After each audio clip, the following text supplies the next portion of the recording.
هناخد الموضوع بتدريج في الاي اي. اول حاجه ازاي، احنا يمكن قلناها المحاضره اللي فاتت بس هنأكد عليها تاني عشان اللي ما كانوش حاضرين. اصلا اتكلم الاي اي ازاي عشان يديني اي حاجه انا عايزها. بالظبط. فيبقى الاول عاوز جنريت تكست، ممكن اخلي الاي اي شات جي بي تي او جيميناي او كلاود او اي برنامج انه يكتب لي مقال، يكتب لي بوست سوشيال ميديا. فهنجرب نكتبه. فهنكتب، هناخد ريتن كونتنت الاول وبعدين نخلي الاي اي يعمل لنا ايمج، صوره. ازاي نعمل صوره؟ وفي حته الصوره دي هتلاقي فيه كذا حاجه، ان مش بس ازاي اعمل صوره، ازاي مثلا ممكن احاول ان انا افهم اخليه يعمل لي صوره زي هو عاملها قبل كده او معموله في عموما.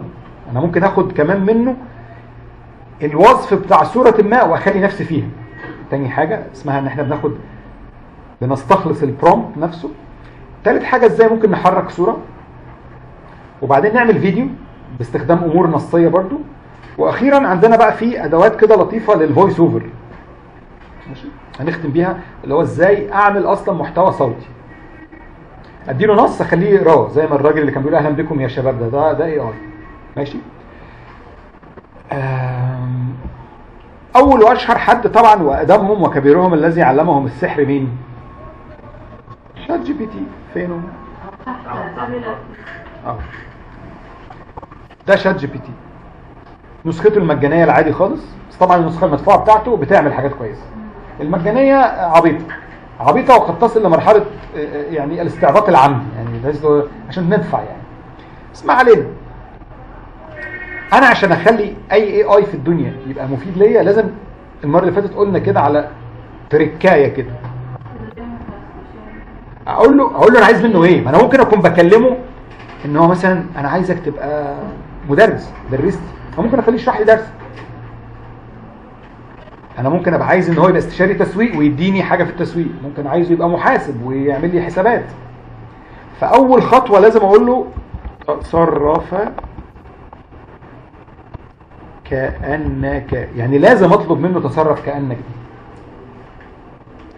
مش هروح قايل له ايه اكتب لي 10، مفيش حاجه اسمها كده. مين انا اكتب لك؟ انا مين؟ لازم اعرفه. فاقول له لازم تتصرف كانك كذا كذا، وبعدين اقول له ايه ومطلوب منك كذا كذا، وبعدين بتفاصيل بقى. يبقى تصرف كانك دي اروح قايل له تصرف كانك مين. مثلا عايزه يكتب لي مقاله عشان انشرها في المدونه بتاعتي، وتعتمد المقاله دي على كلمه مفتاحيه، وتكون الكلمه دي طويله الذيل. يبقى اقول له تصرف كانك كاتب، تصرف كانك كاتب محتوى تسويقي متخصص في عارفين السيو اللي هو المحاضرة اللي فاتت، ومطلوب منك كتابة مقال عن مثلا التخطيط للتسويق مثلا.